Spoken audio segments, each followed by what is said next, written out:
Oke, kalau kita bicara soal perintah ketiga, apa yang langsung kepikiran? Pasti soal jangan ngomong kasar, kan? Tapi gimana kalau saya bilang makna sesungguhnya itu jauh lebih dalam, lebih personal, dan lebih menantang dari sekedar ucapan. Nah, hari ini kita akan bedah tuntas salah satu perintah yang paling sering banget disalahpahami ini. Percaya deh, setelah ini Anda akan melihatnya dengan cara yang benar-benar baru. Jadi coba deh pikirin lagi. Dengar kalimat "jangan menyebut nama Tuhan dengan sembarangan", apa yang muncul di kepala? Buat kebanyakan orang, yaitu tadi, soal sumpah serapah atau umpatan. Tapi itu cuma puncak gunung esnya loh, cuma bagian kecil yang kelihatan di permukaan. Pertanyaannya, apa yang ada di bawahnya? Nah, itulah yang akan kita selami bareng-bareng sekarang. Oke, untuk bisa paham apa yang ada di bawah gunung es tadi, kita harus mulai dari fondasinya dulu. Apa sih sebetulnya arti nama dalam konteks Alkitab? Karena ini bukan sekedar sebutan atau panggilan, jauh lebih fundamental dari itu. Begini, dalam budaya dan pemikiran Alkitab, nama itu bukan cuma label. Nama itu adalah semacam rangkuman dari segalanya tentang seseorang. Isinya itu karakter mereka, otoritas mereka, seluruh reputasi mereka. Jadi kalau kita ngomongin nama Tuhan, kita itu sebenarnya sedang merujuk pada keseluruhan pribadinya, seluruh karakternya yang maha kudus. Dan inilah perintah intinya. Coba perhatikan baik-baik kalimatnya.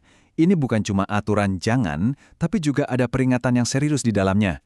Jadi, fokus utamanya itu adalah menghormati siapa Tuhan itu, pribadinya, karakternya, kekudusannya. Bukan cuma sekedar menjaga kata atau sebutannya saja.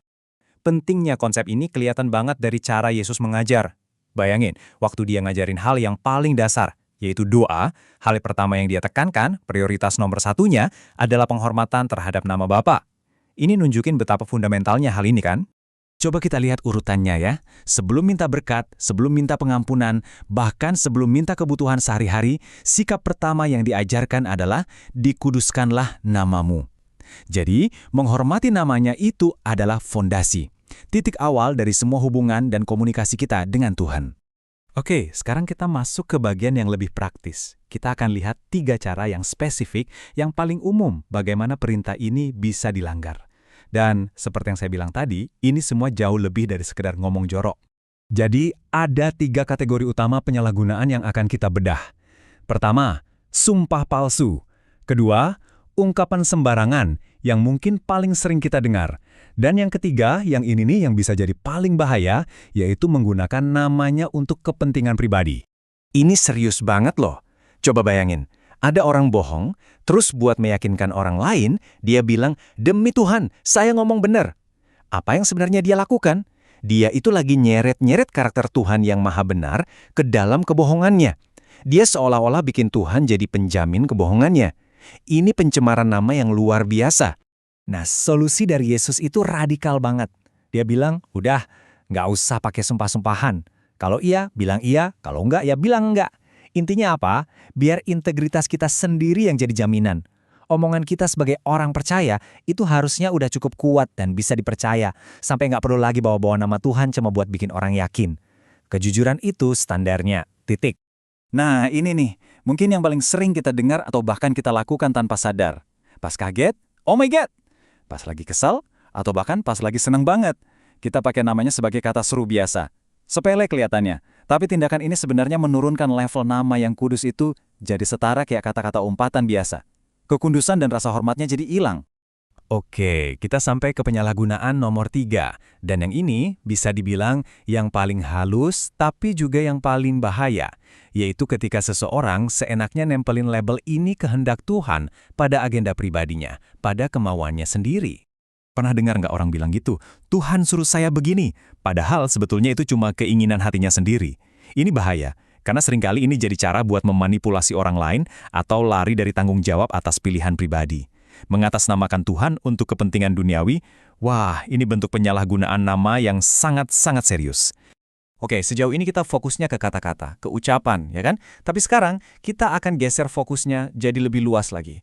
Karena ternyata perintah ini jauh lebih dalam dari sekedar apa yang keluar dari mulut kita. Ini adalah tentang seluruh cara kita hidup.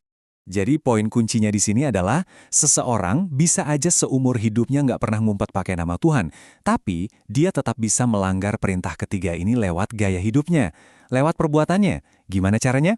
Yuk kita lihat. Rasul Paulus pernah ngasih teguran yang keras banget soal ini. Dia bilang kelakuan orang-orang yang ngakunya percaya itu bisa bikin nama Tuhan dipuji atau malah dihujat sama orang di luar sana. Dengan kata lain, hidup kita ini kayak pengeras suara raksasa yang menyiarkan reputasi Tuhan kepada dunia. Pertanyaannya, apa yang disiarkan? Ada analogi bagus banget dari seorang pengkhotbah terkenal, Charles Spurgeon. Dia bilang gini, pikirin deh, seorang anak. Tingkah lakunya itu bisa bawa kebanggaan atau malah bikin malu seluruh nama keluarganya kan? Nah, sama halnya dengan kita sebagai orang percaya. Kita ini membawa nama Kristus. Jadi pertanyaannya jadi personal banget. Hidup kita ini lagi membawa hormat atau justru aib bagi nama yang kita sandang itu? Nah, setelah kita bahas semua ini, dari A sampai Z, sekarang waktunya kita bawa pulang. Kita tarik semua ini ke dalam diri kita masing-masing. Pertanyaannya bukan lagi soal teori, tapi soal praktek. Gimana semua ini berlaku buat hidup saya dan hidup Anda? Pertanyaan refleksi yang pertama, dan ini yang paling kelihatan. Coba deh kita jujur periksa omongan kita sehari-hari.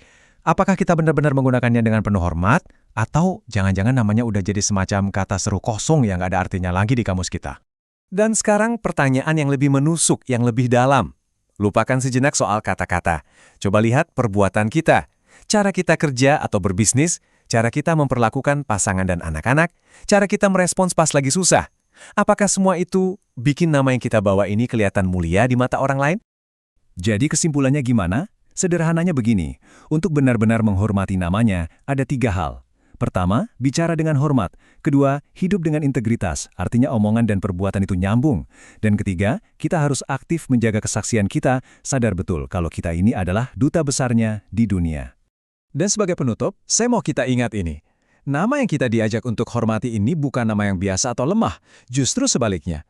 Nama itu adalah sumber kekuatan kita, tempat perlindungan kita, rasa aman kita. Jadi menghormati namanya itu bukan beban, tapi justru berarti kita berlari dan berlindung di dalam karakternya yang begitu kuat. Jadi, pertanyaan terakhir saya untuk Anda renungkan adalah ini. Ini bukan lagi soal daftar boleh dan tidak boleh. Ini adalah sebuah undangan.